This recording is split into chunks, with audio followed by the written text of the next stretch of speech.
Hello, welcome to Barnstorming PA, everybody.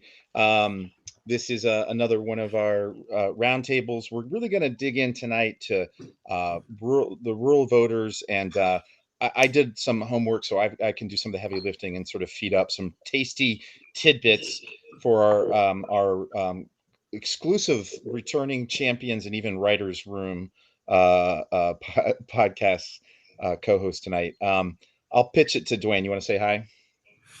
Hi. Hi, I'm Dwayne. I'm with SEIU Healthcare PA, and I'm on the executive committee for the PA Dems and the chair of the Progressive Caucus and involved with progressive organizations in rural Pennsylvania. I'll toss it to Jess. Hi, I'm Jess Britton. I'm the president of the board for Action Together NEPA, where we represent lots of rural counties. I'm also the vice chair of the Columbia County Democrats, which is also very nice and rural. So this is going to be a great conversation for this group to have. Jess is drinking white wine in a plastic cup with a lid on it because her cat is a jerk and will knock it over if I put and break my wine glasses. Yesterday was National Scrapple Day, and I think white wine in a plastic cup with the lid is the perfect thing to drink the day after National Scrapple Day.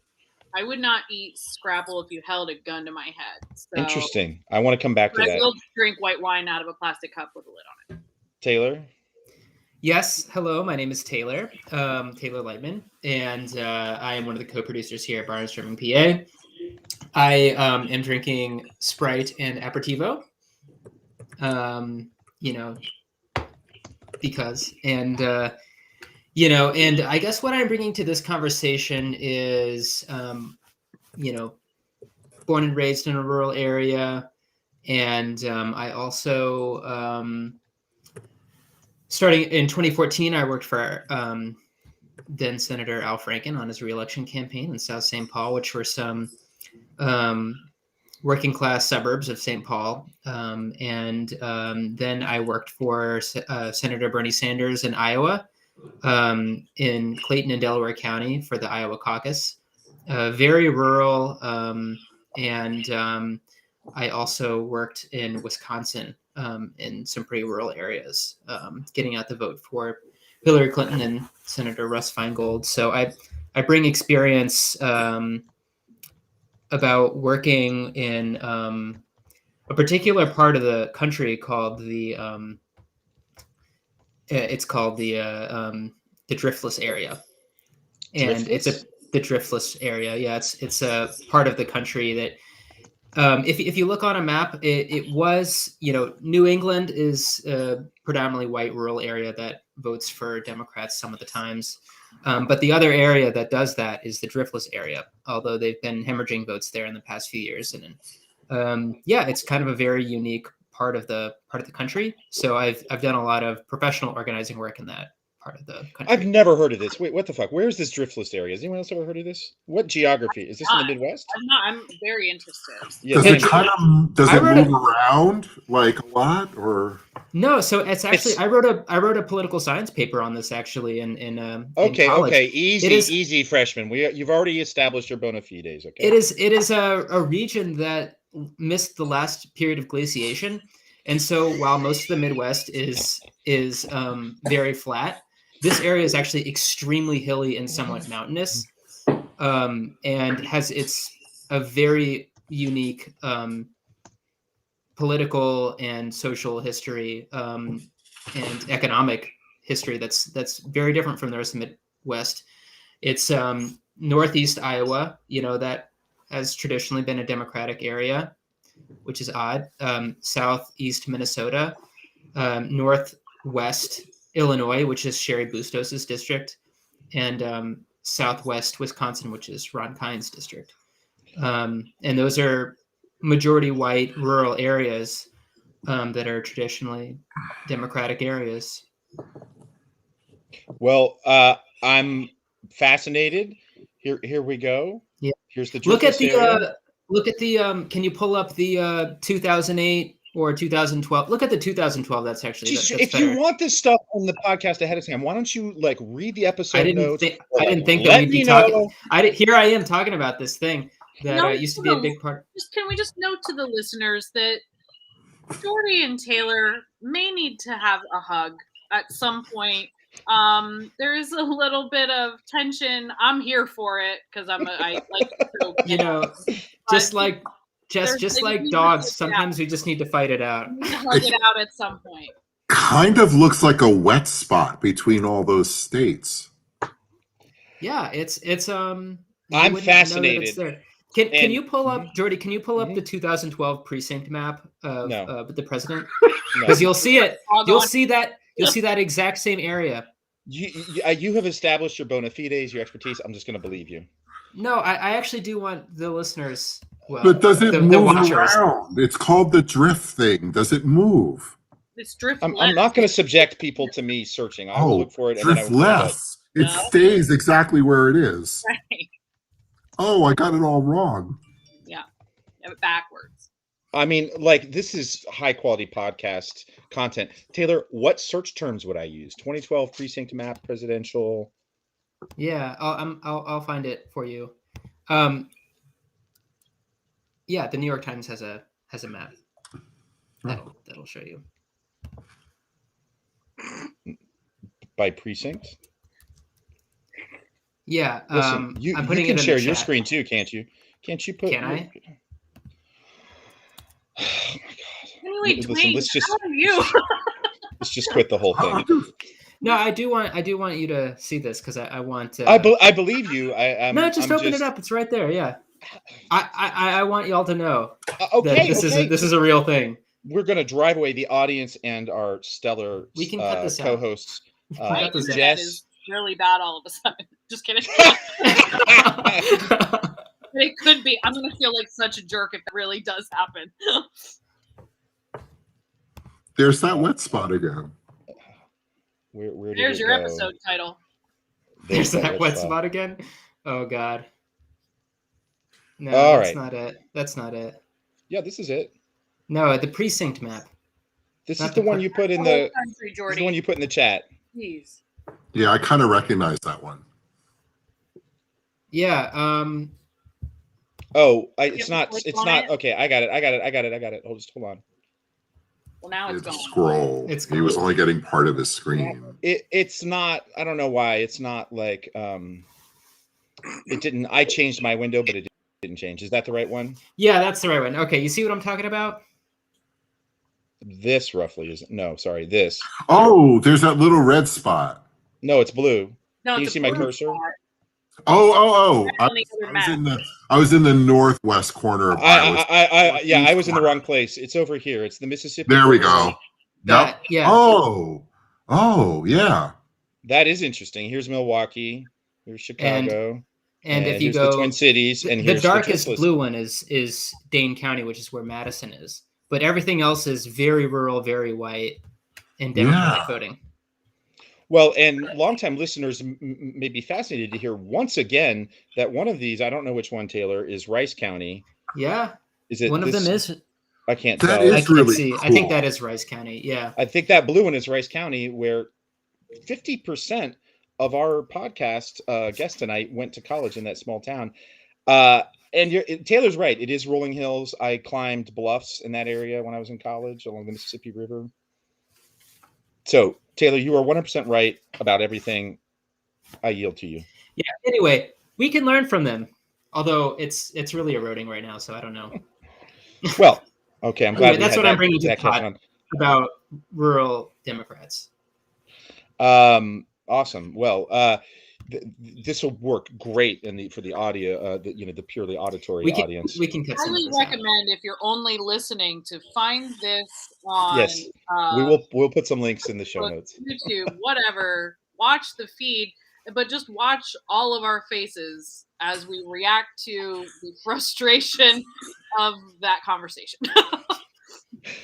Dwayne and My bad. We're just hanging out. I really appreciate everybody. Very interesting. Dwayne, I love your shirt. Oh, thank you. Yeah, I've only I haven't worn it a lot, but here it is. You're gonna have to stand up for the people. For the people. Here, I'm just going to lift my shirt up over my head. How's that? Okay, well that's weird, but okay. Look, I'm headless. Oh yeah. no, we have Terrain. Oh shit, no! Get him off of there. Welcome to Matt Pod with Jordan Taylor. Terrain is the best. He's so funny. I mean, he's all right. I kind of like Matt Pod though, actually. Matt Pod. Matt Pod, dude, we're gonna roll with that. It's always good to have something visual as the main focus of your audio medium. But you could swap one of the P's out and just get to be Mapod, you know. Welcome to Mapod. No, because somebody out there, that's like a word in an African language, and somebody's gonna shit on us for cultural appropriation. You know, it probably means prosperity in some sub-Saharan African language. Way to go, you racist. So, Dwayne's shirt is nice. Dwayne's shirt is nice. Mine, I get a lot of compliments on mine. We are the economy, and then it has Black, queer, students, Native American. Oh, it's that like is a word. cool. I do like that shirt. And I get a lot of compliments on it. And I have to say, when I saw it, I got it at Netroots Nation a couple of years ago. I was like, because to me, it's like we don't have a single unifying theme, so we're just going to put the word cloud of all the identities in the coalition. But there's a lot of words on that. Yeah. Well, it is important to point out that the economy and identity. I mean, the two interact. It's not one or the other. I wanted to before we start recording, Jess was sharing that she's had a bit of a rough day. I thought maybe if we could go around. This wasn't even in the episode notes, but just can people share just one little small thing, like what was something that made your day or your week good, your month? One little thing. If people got something. I'll go first. Good call. I went to the Wednesday market in Lewisburg, which attracts probably thousands of people every week. And I hadn't been in a while, and it was great. I had a long talk with the people who run the Hickory, I think it's Hickory Run Farm, and they had these scallions that are really big, which are something I can use for a Spanish dish. And it was just nice to be back and talking to people about food and talking to farmers. It's one of those places where I'm sure I talk to people who vote Republican, but we were just having a good old time talking about food and weather and small town stuff. So that's a little positive thing for me. Anybody else got one? I drove up to Williamsport in my truck and picked up 10 huge trees that we're going to plant in the Lewisburg Cemetery. Drove them back. And I don't know, it was kind of nice to just do that. And also just a lot of the things that we talk about and that we, big, huge structural problems that are so complex and will likely take decades to solve. It was good to just be like, okay, 10 trees, good. That will contribute in some small way. Did you hear John Lovett doing his interview on his last podcast with somebody who's an environmental person? Anyway, it came up that carbon sequestration is this one strategy to deal with the climate crisis. And he's like, isn't there a thing that can, there's a thing that can go out and grab the carbon and put it in the soil. And he's like, yeah, it's really expensive. And it's basically a tree, right? We've capitalism has created the opportunity for entrepreneurs to make fake trees when trees do that. They grab carbon from the air and put it in the ground. Yeah. It does seem like there are a few, there's never a downside to planting trees, really. Unless you put them in the wrong place. Well, okay, all right, never mind. Okay, Jess, did we give you enough time? Did you find something positive? No. I got one for you. You're going to get to see Love It or Leave It on Friday. That is true. That is very positive. Very excited about that, which we should probably talk about because I have no idea what the plan is, but not right now. No. But field trip permission form pod is another dead on arrival idea. No, it's another spin-off of Barnstorming PA. No, it just has been a really rough couple days. However, I will say that I am always just very grateful for the groups of people that I know can always cheer me up. I had a really rough like last week or so, just my work is just really stressful and everything's just stressful. And I had like a really long meeting on Monday, but it was great because it's with people who are just awesome. Rain, it was with the Columbia Montour planning committee for Action Together, but they're all just wonderful humans. And like I've had a really, really, really rough day today, I'll be totally honest. But like I'm just laughing at you guys. So I'm just grateful for my friends. So, Cheers. I mean, I Seconded. didn't know where that train was going to end up when it started. You know, there are groups of people, and I was like, oh, you know, but I think we counted. They just argue. Oh, I love that I said that, and my immediate visual was Dwayne draining the bottle. Like, so you know, I'm happiest when I'm making fun of somebody. So, and if it's me, even better. You got a positive, Dwayne? Yeah, I do. Today was a really challenging day for me, but it started off pretty well because I finally, and it's a personal thing, I signed the paperwork to list my house for sale, which gets me one step closer to my move and to everything that I've been working towards for the past 2 years. So that's really happening now. We came to consensus, and the house is listed, and or will be listed, and I'm happy to finally make it over that hurdle. Yeah. Oh, Cheers. that's awesome. So much yes, definitely. So I got this book called The Great Book of Pennsylvania. It's not very thick. Oh God. What does that say? I don't know. I just noticed that. Isn't that hilarious? It's only 139. You turn it sideways and you can't see it, right? And I don't know if you guys can see, but it's also pretty big font. I once had a book that was called. Wait, like, and it includes random acts of kindness, and it's still that thick? Yeah. Oh no, random facts. Random facts. Oh. I once had a book that was the collection. It wouldn't be that thick. Like inspirational words by George W. Bush, and you just opened it up and it was all blank pages. That's good. That's yeah. That is really good. So it is because we thought we should even be a little bit sometimes. This actually was some advice I got from some high school friends like a year ago that we've sometimes implement, but it's like we should just lean a little bit more into our placeness of Pennsylvania. But one I was looking at just a little like factoid. They had a chapter about songs about Pennsylvania, but I wanted to throw this out. I used to live in Bethlehem. I was always told that Allentown, living here in Allentown by Billy Joel, is, and it makes sense from having lived there, is not about Allentown. It's really about Bethlehem, like all of the imagery in it of for the still mules, because they were mostly in Bethlehem, not in Allentown. But of course, you know, living here in Bethlehem sounds like a Christmas song, not a. It doesn't sound as good. So I was so confused about that when I was a little kid. Like as a little kid, I grew up in this area. I have family that lives in that area, and we're like, oh yeah, we have to go to Bethlehem, but like for holidays too, for Christmas. And I'm like, all right, where are the kids? You know, there were no. That whole area, Nazareth is up the road. And in fact, yeah. Do you know, Egypt is there too. There's an Egypt too. My stepfather was born in Bethlehem, which was kind of a running joke in our house. Because he wasn't very. I just tried to smack my own forehead. He thought he could walk on water, but it just didn't happen. He like fell through the pool. Yeah, it just didn't work. Ashley is now in the chat on Facebook, and she really turned up for the Barnstorming PA, slapstick comedy hour. We'll be here all week. Order the veal. It's because we don't actually have anything to say about politics. This is all just filler.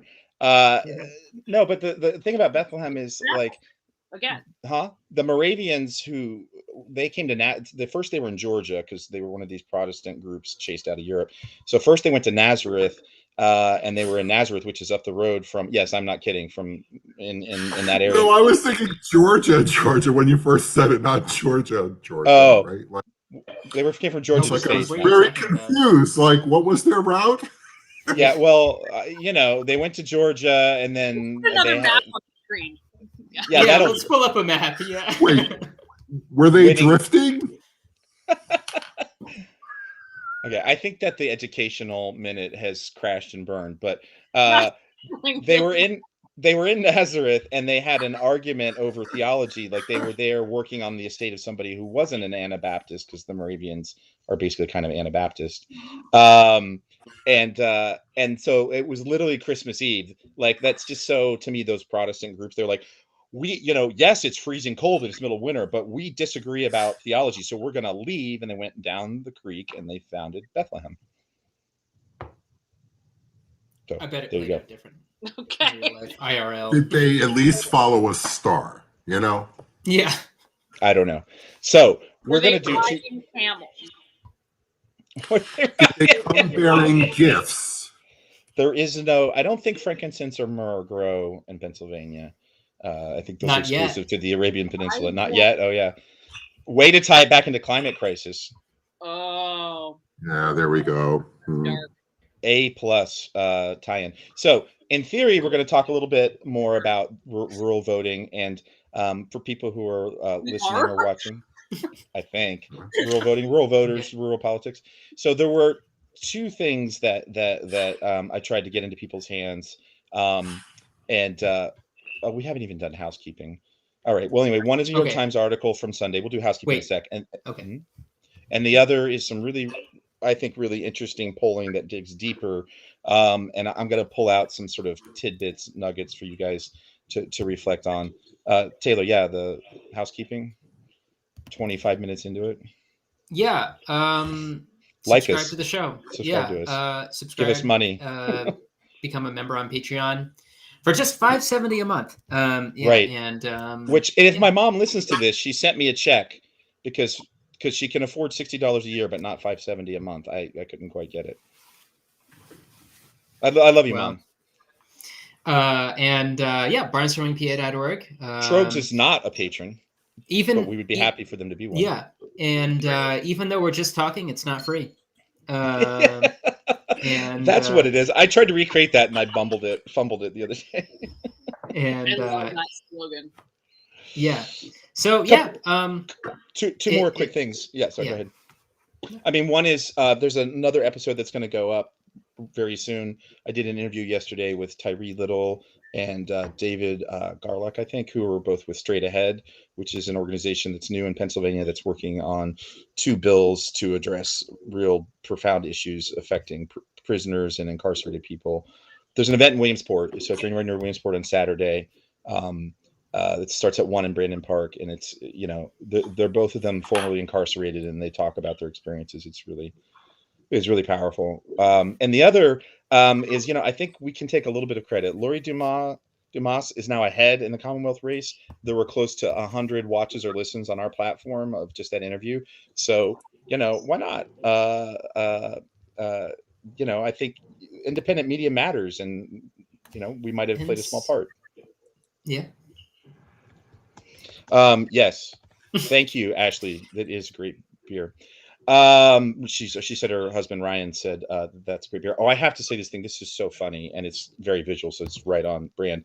So Ashley, who's a Facebook friend and part of and a friend, she put this picture. It's just like the funniest damn thing of her husband, and he's like crouching at the bottom of stairs, and it looks like they're doing some like home renovations. Like the stair doesn't have a railing. It looks like they just put wood down, and there's like a complex Rube Goldberg device of like painting pans and like a fold up like thing to dry your clothes, like an indoor clothes rack that would accordion fold.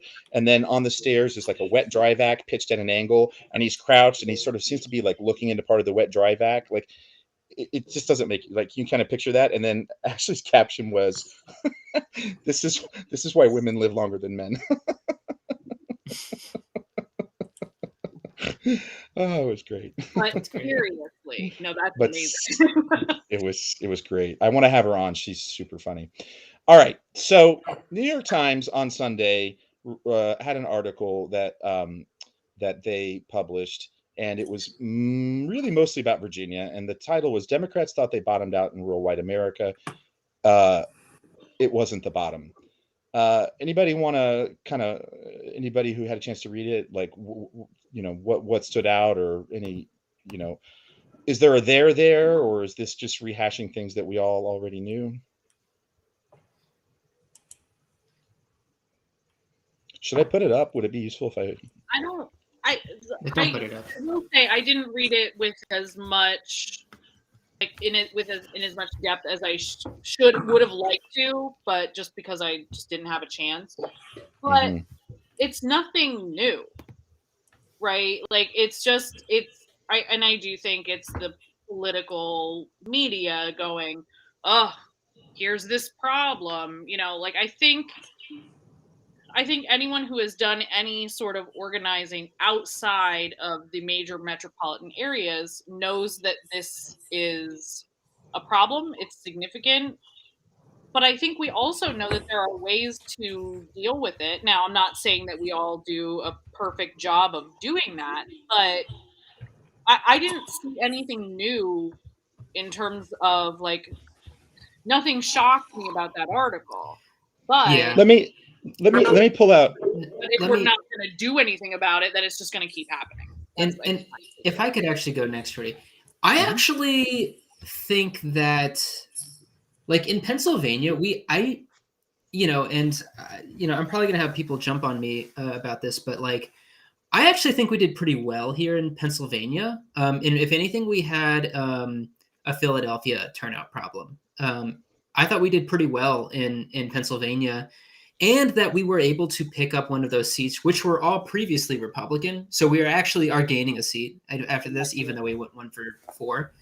That was done because of really high turnouts in Pittsburgh and rural places that really turned out, and the collar counties. So I don't know, from my little corner of the world, I don't know. And I know they lost big in Virginia, and that really sucks. But well, let me set this up a little bit more too. So, first thing, and I'm not gonna in any way claim that these next 4 or 5 statements cohere into a single cohesive view of reality, because things are complicated. First of all, I think a lot of these articles get written. Well, this isn't as fair to this one, but they were already written, right? Like Mark Steyer did on a call that Dwayne and I were talking. He was talking about the nature of political media coverage. And especially in the New York Times, the hyperbolicism, the hyperbolic tone of Democrats are freaking out about a disaster. It's like, if you follow politics, and all of us do, the 4 of us do a lot, we know that there are some deep trends, right? Like the party that's not in the White House always does poorly in the odd year election after the presidential. And I heard a thing, and I haven't double checked it, but New Jersey and Virginia, those 2 governorships, they have gone to the opposite party of who holds the White House all the way back into the 80s. And in fact, the Democrats held New Jersey. So they broke that trend, right? At the same time, the margin in Virginia, this is I'm reading from the article.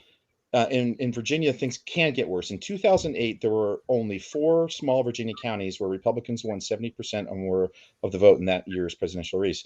Nowhere was the party above 75%. This year, Mr. Youngkin won. Oops, I cut it off. Mr. Youngkin was above 70% in 45 counties, and he surpassed 80% in 15 of them. But that's polarization too. We are absolutely more polarized than we were in 2008. But so here's the thing that and I just fell into this. I read that and I went, wow, that is actually a there that we should talk about. They are comparing a gubernatorial election to a presidential election, and that is not a fair comparison. You should really compare the gubernatorial to the gubernatorial. Yeah. So that's just an example of, and I'm going to say things that seem contradictory. They're desperately trying to write a narrative. They're desperately trying to find the facts that fit the narrative they want to say, which is that the Democrats are in huge trouble. And they all look at Biden's approval numbers every day. I never fucking look at them, but I feel like that drives a lot of it. And something I've learned over time is there's this tension. Of course, the national political scene affects what happens in local and state elections, but not uniformly, right? This is just kind of a personal bone I want to gnaw on more and more. But when people are like, Democrats think this, the Democratic blah blah blah, I'm like, there's not a unified single party, right? It is for the Republicans either. It's this constant back and forth about what the party is and who defines it, and it's much bigger than the Republican Party too. More so for the Democratic Party. That's the problem with being the big tent party, is that it's a big tent, and there's a lot of freaking people in that tent. So I think But in the Democratic Party. But I also don't want to say that everything's fine. Oh yeah, agreed. Totally. Yeah, definitely. Dwayne, can we get you in here on whatever you want to talk about?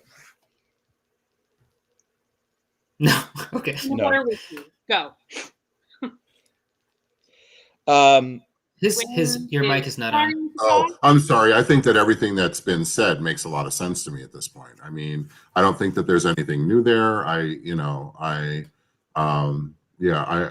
But yet if we keep doing the same things, we're going to get the same results. I thought the trend map that you shared that was in the article is really interesting too, because that doesn't bode well. But as you've said before, others have said that everyone's a political genius when they win the election, and everyone ran the worst campaign ever when you lose, and that's obviously not the case. Right. Yeah. Right. So, for example, in 2017, but is all that background noise? Are y'all hearing it, or is it just me? Okay. All right. Never mind. Sorry. In 2017, so that was the last comparable cycle, Ralph Northam, the Democrat, won 53.8% of the vote. He had 1.4 million votes. Ed Gillespie had 1.173, just shy of 1,200,000 votes. And so Northam won 53%.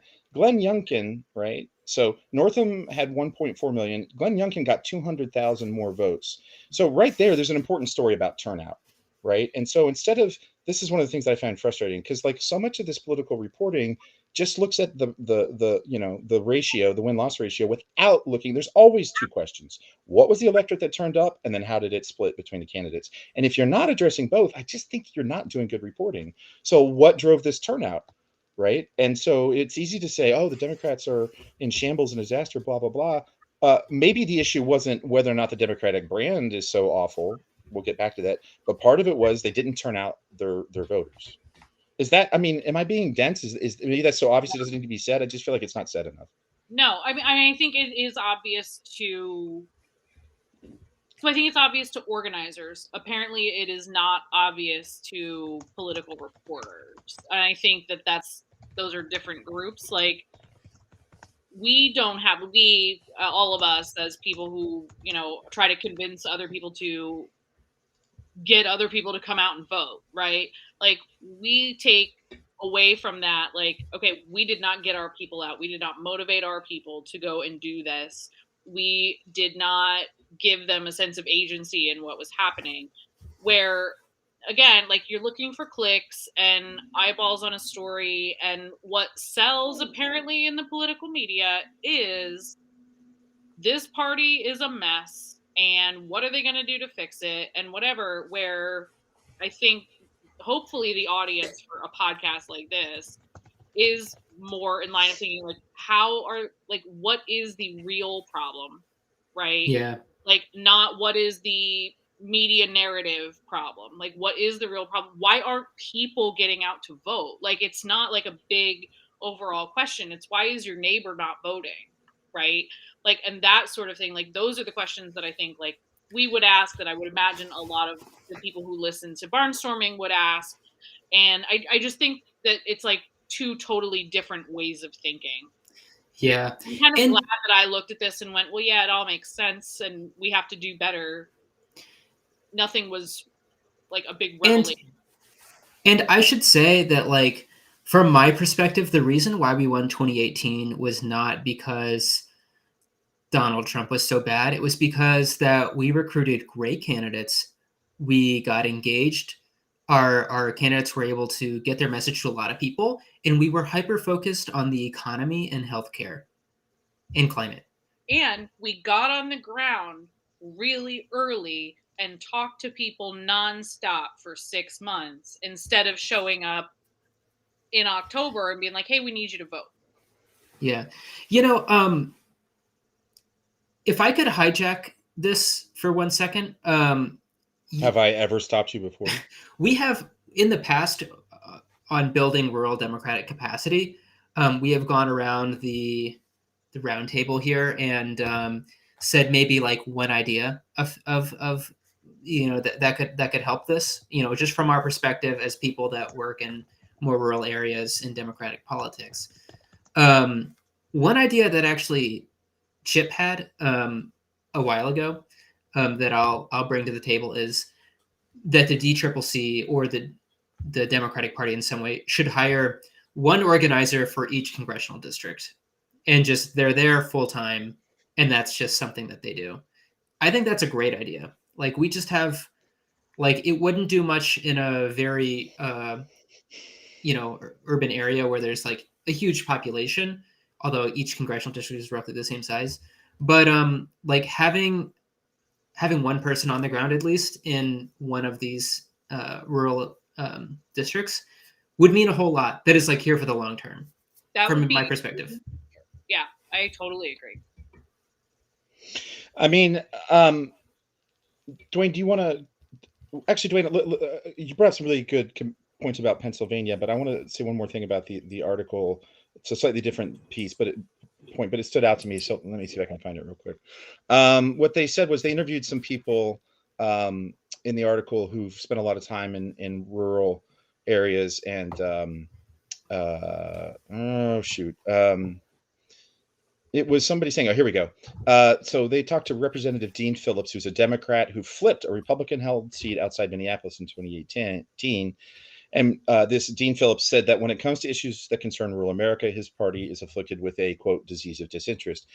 He especially lamented how his party's strategists routinely tell candidates, quote, to fish where the Democratic fish are instead of taking that canoe out a little farther on the lake. Now, he's from Minnesota, so Taylor and I know why he made a lake metaphor, land of 10,000 lakes. I feel like within our conversations, often consultants, strategists, party operatives, like they're often a kind of villain in a like values villain vision kind of story that we tell. And I also wonder, I mean, are they out there? I mean, maybe because the races I've helped with have always been very low budget and a lot of volunteers.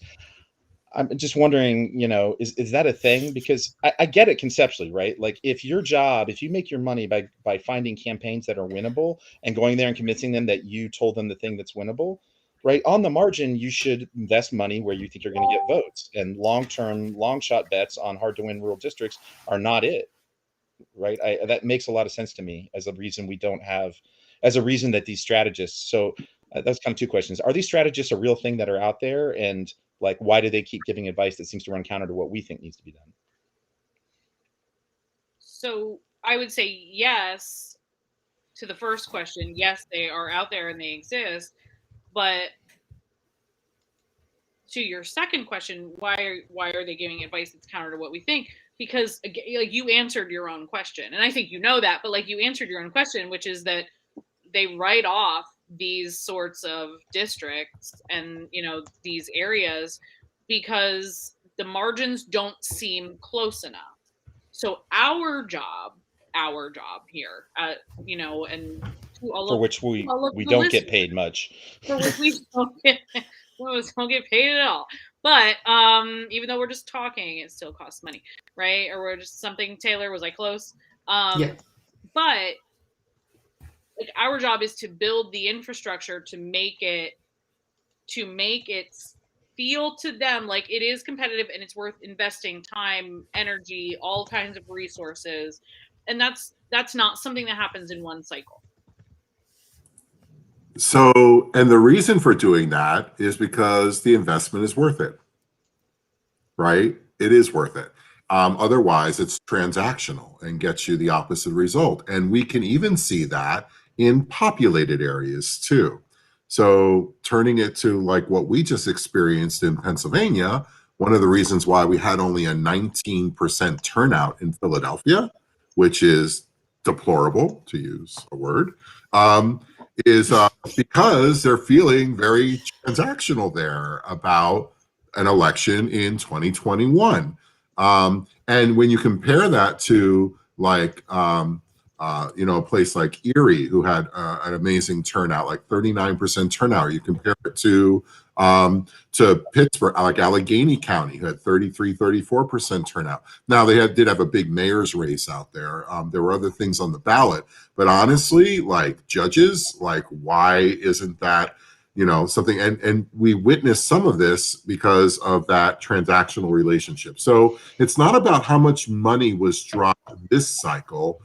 We know that it's the deep organizing that happens year round, that happens every year. We have an election every 6 months in Pennsylvania. We should have campaigns running every 6 months in Pennsylvania, regardless of whether it's an odd or an even year. Otherwise, we are doing exactly what we say doesn't work, which is transactional relationship to elections. And there's some more if we want to jump into why Philadelphia only turned out 19%. I have some ideas around that from folks that I've talked to, both in Philadelphia and state party officials and that kind of thing, about kind of like doing a debrief on why that was the way that it was and what we need to do to turn that around. But I think it comes down to that investment does pay off. And we've seen that in rural Pennsylvania. We've seen that in the victories like that we had in State College and what we had in Allentown and what we had in York and different areas throughout the state where we had some real champions come forward and some big tickets. It's because they made those investments. Yeah, I mean, I also think at some point it's going to be worth looking at Lori Dumas's campaign. And I mean, I hope this is not like, I don't mean to offend anyone by saying this, but I think some people were imagining that of the judges, Maria McLaughlin and David Spurgeon would have a leg up because they're white, and she's the one, who got more votes. And given what we know about the turnouts in different places, she's from Philly. So it's not like she was a Pittsburgh. She might not have gotten more votes, but she did win. She got more votes than her opponents, but yeah. Yes, but right, but also comparing her to McLaughlin, like all of that. Yeah, Taylor, I totally agree. But also Taylor and I noticed, I mean, I think she had the best website, and I definitely noticed that she leaned a lot into registering people to vote. So, sometimes I feel like there's a story that gets told among political operatives I've known. And I don't want to throw too much shade here, but but what sometimes is said is like, it doesn't matter, right? Like a lot of these data people are just like, and I've said this before, they think demography is strategy. And some of the New York Times article was kind of tapping into that like these white voters will either die or fade away, or the suburbs will outgrow them. And aside from that being really cynical about what rural people, how they think, it also keeps being proven to be really short-sighted as a strategy. So anyway, we'll save talking more about Lori Dumas's probable win later. So now I want to pivot. So a little bit of context. There's a group called National Rural Organizers, and they have a super PAC called Rural Vote, I think is what it's called. And what's interesting in this context, the head of that is a guy named J.D. Skolton, who in 2018 almost beat Steve King, who was an arch Republican, a real POS person. I might call one might even call him a white supremacist. Yes. In fact, I think he himself practically did. And Skolton in 2018 came really close, right? And he was an outsider kind of candidate. He ran a campaign. He's from that district, but he'd been living on the West Coast, came home, like real Iowa kind of, Iowa boy. And all the things that like we would lean into for how he ran on a populist message in 2020. And I think a lot of people would say, well, 2020, he's got the organization, the name recognition. He went backwards, right? Like, well, he also wasn't running against Steve King in 2020. And he wasn't running against Steve King. But I just think that that's an important story that like sometimes within our circles, I feel like people act like the right candidate and the right campaign strategy can win no matter what. I'm like, maybe not in a given cycle, and we got to be careful about those expectations. There's a lot of factors that come into play. Yeah. It's not one thing. Yep. Demography isn't strategy, neither is wishful thinking. So anyway, this rural vote group commissioned a poll in May of this year, but I think the results are still relevant. And just so people know, it's YouGov, which is a pretty well-regarded polling outfit. And I didn't look at their methodology with a fine-tooth comb, but in the report on the results, it's about 2,000 some people in. Let me read it real quick. So they were just focusing on rural voters and just in battleground states. So it's the survey is based on 2,149 interviews conducted by YouGov on the internet of registered voters residing in Arizona, Georgia, Iowa, Kansas, North Carolina, Ohio, Pennsylvania, South Carolina, and Wisconsin. So let's just, I know one poll is not everything, but this is pretty high quality polling. So did you guys look at it at all? Just because it'll affect how I talk about this. I did look at it. Okay. So there's a lot. I mean, to me, there's a lot in it. But I want to hit on one thing that I think is really important. So they did this really cool thing where they describe a candidate, right? So it sounds like this. Candidate A grew up in a rural area in Pennsylvania. I'm going to give them a name, right? Like Joe Personetti. Joe Personetti's main values are his Christian faith, his support for gun ownership in this country, and his support for the workers in his district who he says deserve higher wages and a safer workplace. Ralph McGillicuddy grew up in a city on the East Coast. McGillicuddy is a successful businessman, allowing him to finance his campaign with his own personal wealth. He says there should be lower taxes and fewer regulations to help other successful business people build their wealth. If the election were today and you had to choose, which would you support? Would you support Personetti or McGillicuddy? All right, everybody got that? So, guess what? Like, did you read this, Taylor? Like, which one? I just saw it, yeah. That's fine. Sorry. But what do you think we're supposed to think? Like who would do better? And again, this is rural voters. Between those two, like just based on their biography, who's going to win? The like rural guy who's for guns and workers, or the schmuck? Yes, Taylor, you get an A. This is like a quiz you would design. 54 for Personetti. I don't even know how I spell that. And 20 for McGillicuddy. So, that if you're one of those strategists, that sounds like, well, what we have to go do is find a Personetti. We have to find a guy. And this is also where people act like biography strategy. Go find a Democrat, right, who's Christian, owns a gun, and it can, get those rural blue collar votes. Now, here's the next thing they did. So not the same people, same polling sample, right? But so the people are considered substitutes. Wait, who responded to that? Said 54%. So they took their 2,000 people and they did it in half. So it was an A/B test. So who do you think would win? Who do you think would win? Right. And then the other half, that's what I'm saying. These two halves you should consider equivalent in terms of like statistically they're similar people. You with me? So then the other half of the sample, they did the same thing, except this time they said, who would you vote for? McGillicuddy is a Democrat who grew up in a rural area of Pennsylvania. McGillicuddy's McGillicuddy's a Democrat and his main value is Christian faith. So it's all the same. So basically they just, in the first one, they just said A, B, and you got the kind of biography that we think is winning. And then in the second one, the winning biography for rural voters was labeled Democrat. So Jess or Taylor, how many points did they lose? Right? It was 54 without the Democratic label. How much of a You're not price? Explaining this very well, Jordy. The ideal candidate in terms of biography without knowing their party wins 54% among rural voters. How many points less than 54 do they get when rural voters know that they're a Democrat? Is that clear? Yeah. So in the first one, you didn't know what party they were. Right. In the second one, Dwayne, 5 people got off the train. That's correct. And they were all in Scranton. Moving at 55 miles per hour. Yeah. And they all got off in Scranton and generated $5,000 of economic growth. That's an inside joke to a podcast that's coming. So 54%, the ideal candidate wins 54% among rural voters, just like the ones in Pennsylvania that we know and love and talk about. Yeah. What is that ideal candidate on paper, of course? How many points do they get when they're labeled a Democrat? Anybody want to guess? I don't want to guess because I was at the briefing. I looked at it actually. So. All right. Okay. Well, I've completely. Dwayne. This is like my worst podcast ever. You're up. 34. Can you repeat the question? Sorry, 38. No.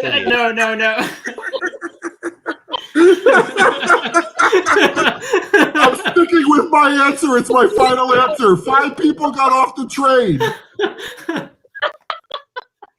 I'm laughing, but I'm crying on the inside. And they all ate hoagies. The one thing we've all been on the same pages on. No, cannot repeat the question. Cannot. Yes. So let me just make it really clear for anybody who's still with us. The candidate wins 54%. When they're identified as a Democrat, they only get 38. Right? So it's like 54 to 38 is a... Wow. But honestly, Mhm. like, can I just say about that? Mhm. Like, being in a county that's what I don't know, Dwayne. Maybe you know numbers better than I do. It's what 34% Dem or something. That Sounds is about right. not surprising to me at all. And it's unfortunate, and we have to figure out ways to talk to people that don't depend on party identity, for sure. Yeah, and like, of course, we all know this. Denny Wolf lost. Let's name all of these people that have this biography that lost. Um, yeah. Yeah. Well, Chris okay, Barney so lost to a schmuck. but Yeah, can deep organizing and relational organizing, I mean, can we really run away from how deeply vested and invested people are and what that label means? I mean, I'm just saying this because I feel like sometimes people are like, just spend more time on the ground. And I realize I'm saying something close to blasphemous, but some part of me is like, can we? I think you also like missed the top line, or what is that expression? You missed the.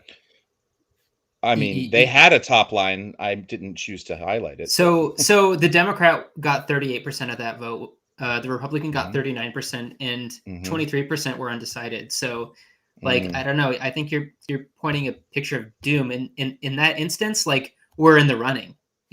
Like, we have people to convince. Whereas Listen, before, like, I heard we I heard the like presentation of so. this, and that is not what they leaned into. I hear you, and I think that that's a good point. Well, Yeah. that's at least within the margin of error. I do agree that very good point, and that's not where they took, where the gentleman from YouGov took that.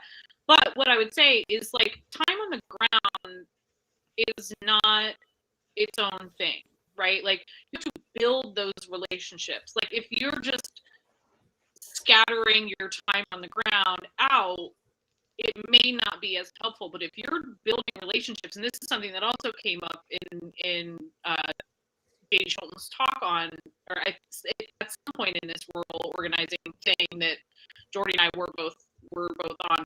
I was on, by the way, I just want to say this because I make fun of him all the time on this platform. I was literally on to be Jordy's cheerleader. So that was like my whole purpose for logging on. So I just want to And say that. you were great. But You lie with the best of them. Because like the work that we're all doing here is very important, and we need to shout that out. But you have to talk to people X number of times before they're going to believe that you're not trying to sell them something, that it's not a transactional relationship. You don't just want their vote. You have to, what did he say? What did they say? You have to knock once to introduce yourself, knock twice to show that you're coming back, knock the third time to ask for their vote. But what wasn't said after that is that then you have to repeat that every single cycle. And as Wayne mentioned, there's an election every 6 months in Pennsylvania. So you have to keep doing that and building those relationships with those same people. And that's how you're going to change those numbers. It's not going to be like just knock on some more doors. It's building meaningful relationships. That's so well said. And that's why we have people in the party from each precinct, ideally, right? To do that work. Yeah, absolutely. One of the other top lines they wanted to talk about was they asked people whether the Republican Party or the Democratic Party or neither party, which one do they associate with different policies? And for example, the question was providing stimulus checks directly to American families and workers during the COVID-19 pandemic. 50% saw that as the Democratic Party, 32% as the Republican Party. I think that's one of the top lines that feeds what I've heard is called, and I don't know who said this first, a win the win kind of strategy, which I do think matters. And I will never forget around 2009 in the Tea Party, congressional meetings. This went viral and I need to find it, but it was a woman yelling at her Democratic congressman, "You better keep the government's damn hands off of my Medicare." It's like, what? Yeah. So there is this deeper issue that a lot of American voters and rural voters, I think, more acutely value services, but they also don't want to be painted as people who are dependent or needy, right? And they also tend to assume that where was I going with this? Oh, they don't. I mean, of course, this is true for anybody. They hate taxes, but they love services, right? And Yeah. you can bend your brain around all kinds of ways to fit data into that. We're almost out of time, but I want to hit on, because I think that this. Wait, one more thing. They asked about infrastructure and did a A/B test about whether Democrats in Congress, like if Democrats passed an infrastructure bill, would you support it? And 55% would absolutely strongly support repairs to bridges, roads, bridges, rail lines, and the electric grid. A similar amount strongly support expanding broadband internet access in rural areas. I don't think they asked about repairing lead pipes. They did actually. Did they? But like these are popular things. Yeah, but in another, like when you say 55% like are supportive of repairing our roads and bridges, strongly support. If you throw in strongly support, then it's like 70 something, 80. So who doesn't want it? Is it just that they don't want something that's democratic? I mean, who doesn't? I mean, please put a pothole in front of my fucking house. Like, like what? I mean, seriously. 10% somewhat suppose or strongly oppose. In fact, it's even more. The bridges and roads is 89%. You almost never see anything in polling of Americans that gets 89%. Can I actually say something real quick?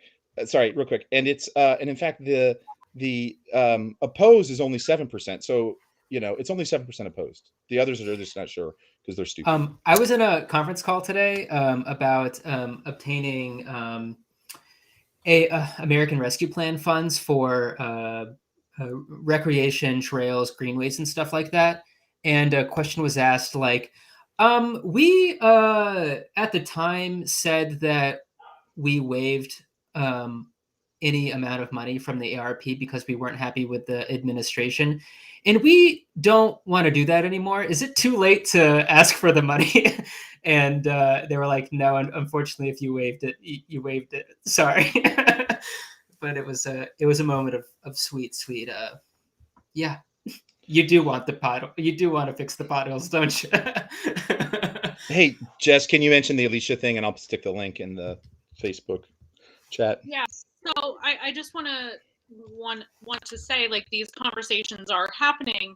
Like, what family do you know that hasn't needed help with childcare at some point? So Action Together NEPA, we have a digital video series called The Progressive Voice, where our amazing outreach organizer Alicia Duque has been interviewing elected officials and people throughout NEPA. But for this episode, she talked to Senator Casey about childcare and what is needed and how having funding for childcare will literally change lives. Like it will just, the benefits, and no one thinks, when you look at like who supports this, who doesn't, again, people want the services. They don't really want to think about what they cost.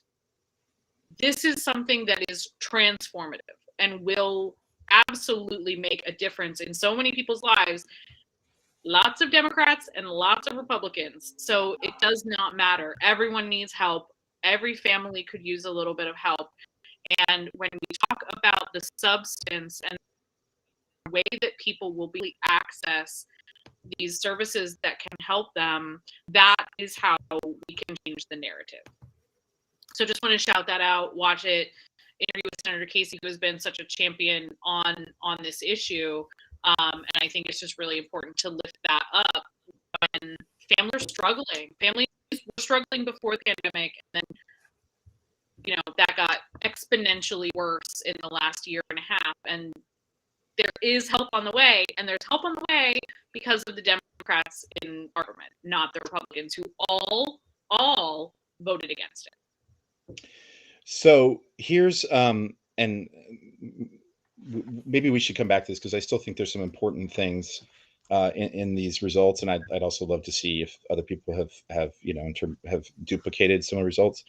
So one thing that I hear sometimes is like, because there's 4 or 5, let's call them hypotheses about what we need to do, and one of them is talk more about the economic policies that the Democratic agenda is about, and also win the win. And so, for example, community college is one, and making it free and more accessible. That pulled the worst of all of the things.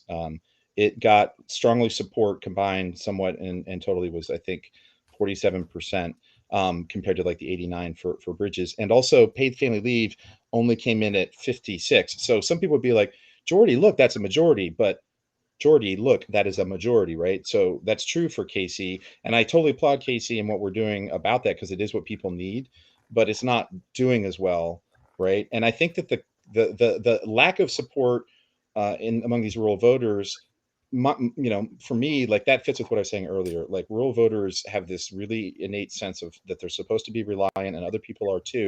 And things that seem like they're free or handouts, they do not like. And so when we deal with other people who are trying to tell us how to win in this area, and they're like, lean into the economic programs, like I think we need to look at this and say, let's talk about this. Maybe it needs to be explained. Like I honestly also think free. I just also feel like that. I don't know. I mean, maybe I'm a grumpy old man, but I'm like, it's free, but like it shouldn't. You shouldn't be forced into debt peonage for the rest of your life to be educated, and we'll subsidize that education to society. But then you should do good things for society, right? I mean, the label free community college does sound like free ice cream for everybody a little bit. I don't know. Somebody want to push back? I like the idea that having an avenue or a path where if you want the education, and if you that you can have it regardless of how much money you have in your wallet. This is community college, so we can't confuse this with the high cost of Ivy League, right? So there's something to be said for having an entrance ramp for everyone, like being able to provide a way for people, at least on an education basis, to achieve the American dream through a college education. I totally agree. So I think we're comparing apples and oranges with like the high cost university, or even community college. Like I think I like what you said, and I think affordable for everybody, and maybe the bottom threshold of affordable is $10 a semester. Like I ran a nonprofit program that provided an educational experience for middle school kids, and we moved to asking people to put $10 in our target, because a little bit is the psychology of this. Like people, if you price something at zero, people value it less, and it's not against progressive values to bring that up, and also like me personally, this is a whole nother thing, but I feel like, we say to people, go to any college you want. It should be affordable. You take on this much debt, you're going to pay a small fixed amount of your income after you graduate for 10 years. And at the end of that, if there's debt that's still there, it's just written off, right? Like we need to stop forcing people to choose to be investment bankers instead of nurses. Yeah. So politics is not solitaire. And so when we pull and we compare things in the Build Back Better plan and the reconciliation, when we compare that to the infrastructure bill, we're kind of also, that happened with messaging around it. And Republicans have been messaging about tax and spend for years. And the idea of entitlement is what we're dancing around here with in rural, like that kind of thing. So that's happening there. At the same time, the ironic part of it is the Build Back Better is actually paid for, but the reconciliation, so the reconciliation is paid for, but the actual infrastructure is not, and adds to the debt. The irony that happens right there, right? Like, which is really the entitlement, Yeah, you're right. But Dwayne, I love it. It's not solitaire. How entitled to have safe bridges. Right. What card game is it? Is politics? You said it's not solitaire. What game is it if it's not solitaire? I mean, is it? It's 52 pickup, right? Everyone has to chip in, all of us together. I don't know. Everything everywhere. But it's not, but it doesn't happen in a bubble. It's not solitaire. You actually, and it's the same with messaging. Like if your message doesn't rejoin the opposition message, then it's a disjoiner by definition. And it doesn't make any sense because it doesn't explain what the other side is saying or what they're doing. So you have to be able to bring that together. Bring it together. Unless you're able to bring it together, the person who's hearing it doesn't get the connection of what it actually is. I've been missing Heislerisms. Yeah, I think we're gonna have a I- T-shirt. We should politics is not solitaire. It's and then That's a not. That's a not Shankar Osorio, by the way. Okay. Quoting Well, there. But it's true. No matter who says it, right? but I think it's also one of these things where I think a lot of Democrats thinks it's 52 pickup, but the Republicans think it's Russian roulette, but the Democrats never get to hold the gun. It could be that. Yeah, sure. Maybe we shouldn't be playing cards. I don't know. Yeah. But it's push back on your metaphor. okay. All right, we're wrapping up. By the way, are we? I don't know where we are in this, but there was a wonderful ad that was shared that was showed on Rachel Maddow yesterday, and Represent Us, a group that's really active in Pennsylvania, helped to put it together. It's a comedy ad, and I don't know if folks saw it or not. It's the one about like our democracy. I'll put the link in the chat. You can look at it and see if it makes sense to do it or not. But it's kind of fun. And Rachel said that was kind of like really edgy. That was how she described it, which is kind of funny. But I don't know if anyone saw this, but you have to check it out. It's called Electile Dysfunction: How to Fix Our Government. And it's a wonderful little video. I don't know. Can you share a screen and do it, Jordy? I Or think so. maybe we can't do that. I don't know. Well, while Let's Jordy's see what figuring happens. it out, here's what I want to say. To the listeners, some people on social media forums have argued that they were left out of being a part of this recording, and I'm not going to name names, Terrain Myricks, but you were on. So it's not our fault that you don't check your email. Just going to say that. I think I saw a Terrain tweet. Is your democracy flaccid? Trouble maintaining a strong Oops, sorry. Can you all tell if it's playing through the stream? It's working. It's definitely working. Yeah. Okay. All right. Sorry, Taylor. Say what you're going to say. I didn't mean to. We're stick my electile We're just dysfunction into your dunking face. on Terrain. So We are it's dunking okay. on Terrain, which that'll be the post-pod. Listen, bonus you guys, this is going to blow Terrain and Dwayne and Jess out of the water. We have a schedule through February that I'm about to share with you all, where you can sign up for the days you want and suggest topics and stuff. Whoa. We can even send it on Twitter, Terrain. So Yes. Whoa. Email. What podcast am I on? Whoa. All right. So I'm going to play this, and then this is. Drifting? Are we ready? I'm going to hit play. democracy flaccid. Trouble maintaining a strong coalition. Tired of the parade of disappointing performances? Then you might be one of the 330 million Americans suffering from electile dysfunction. I get all excited about a new bill. The debate gets all hot and heated. We'll move things to the floor. And right when we're about to achieve a joint resolution, bam. Total government shutdown. Premature capitulation. I don't know. Every time I get an election, I think maybe this time will be different. Filibustering just doesn't make me feel good anymore. It's embarrassing, okay? Fortunately, there's the Freedom to Vote Act. The Freedom to Vote Act? What's the Freedom to Vote Act? The Freedom to Vote Act, what does that mean? The Freedom to Vote Act ends your tired, sagging, floppy relationship with politics by making Election Day a holiday across the country, banning gerrymandering, expanding voter access, increasing integrity, blocking foreign interference, empowering everyday citizens, and healing our democracy. Now my election is rock solid, and it works everywhere. Oh, it works everywhere. And it's safe. It used to take me forever to find the location to vote. But with the FTVA, we have all day to get to the polls. And it only takes 2 minutes. Which I prefer, honestly. She really does.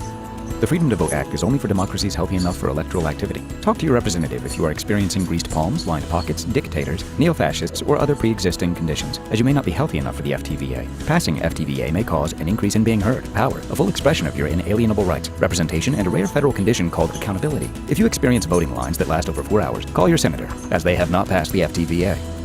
Talk to your senator about the Freedom to Vote Act and demand safer and more satisfying elections today. That's pretty genius. Wow. I thought you would like it. Yeah, everyone should. We should all on board. We should all be sharing it. We Yeah. should all lift that up, right? Yes. See what you did there. What a strong message. Yeah, definitely. I mean, it aroused my passions for democracy. I'm all in. Taylor, you're up. Are you? Is this a chance to make a popper joke? Yeah, is this the time for a popper joke? I don't know. Dwayne, you're gonna miss all the popper jokes at Love It or Leave It. Yeah. I am. I didn't know there were popper jokes. Are we the same thing? He does a popper joke an episode. Oh, okay. Say goodbye to our audience. You mean like the